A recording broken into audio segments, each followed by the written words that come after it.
Ini adalah istana terunik di dunia, sebuah istana yang tidak dapat dihuni oleh siapapun, tetapi menarik banyak wisatawan setiap tahunnya. Arsitekturnya sangat luar biasa, sehingga tampak seperti karya fiksi.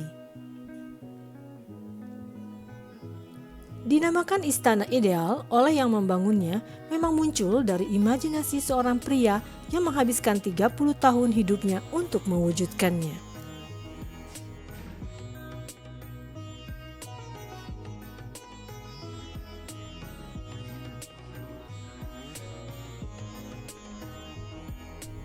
Secara otodidak, tanpa adanya pengetahuan mengenai seni dan arsitektur, selama 33 tahun, Ferdinand hanya mengabdikan dirinya untuk membangun istana impiannya. Tidak peduli dengan pandangan dan komentar orang akan impiannya yang dianggap gila, secara rutin setiap harinya, waktunya ia isi untuk membangun istana sesuai dengan inspirasinya yang ia dapatkan dari kartu pos dan majalah yang ia distribusikan. Setiap harinya selama kurang lebih dari 30 km, ia berkeliling mengambil batu-batu yang dianggapnya unik dengan gerobak tangannya untuk istana yang ia bangun di kebun sayurnya. Di jantung taman yang rimbun, dia membayangkan sebuah istana yang tidak dapat dihuni oleh manusia, namun berbagai hewan yang ia anggap luar biasa, seperti gurita, rusa betina, kaiman, gajah, pelikan, beruang, dan berbagai jenis burung. Ia juga berimajinasi dengan tokoh raksasa, peri, dan karakter mitologi dan air, arsitektur dari semua benua yang ia padukan.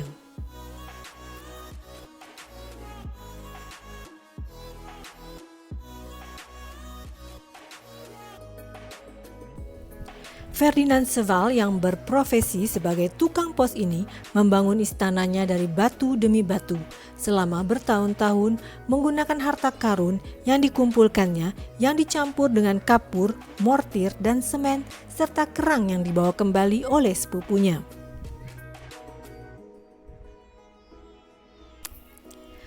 Pembangunan istana ini membuat banyak orang keheranan.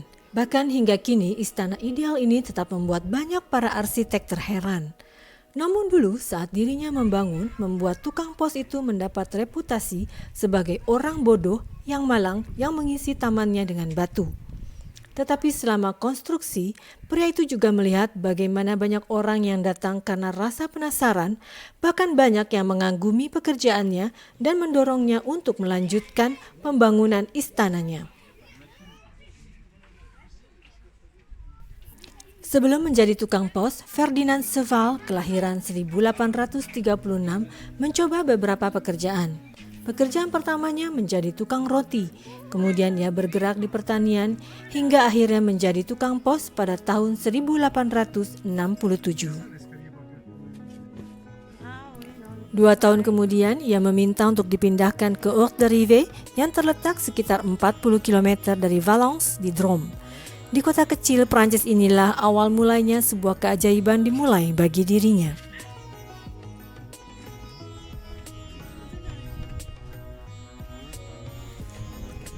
Kisah bagaimana ia bisa membangun istana bermula dari kakinya yang tersandung batu. Pada bulan April 1879, ketika Ferdinand Sewall sedang berkeliling, saat itu dirinya sedang berjalan cepat ketika kakinya tersandung sesuatu yang membuatnya terguling jatuh hingga beberapa meter. Dirinya sangat terkejut melihat sebuah batu yang keluar dari bumi dengan bentuk yang begitu aneh, namun pada saat yang sama begitu indah, sehingga membuat Ferdinand melihat sekelilingnya dan ternyata begitu banyak jenis batu aneh tersebut. Tergerak oleh penemuan itu, tukang pos mengumpulkan batu dan membungkusnya dengan sapu tangan. Keesokan harinya, dia kembali ke tempat yang sama untuk mengumpulkan lebih banyak. Di usia 43 tahun, Ferdinand Sewall memulai petualangannya yang luar biasa. Unik di dunia, istana ideal telah menginspirasi seniman selama lebih dari 1 abad. Istana impian seorang tukang pos ini selesai pada tahun 1912. Le Facteur de Sewall diklasifikasikan sebagai monumen bersejarah dunia oleh UNESCO. Dini Kusmana Masabio untuk Surat Dunia.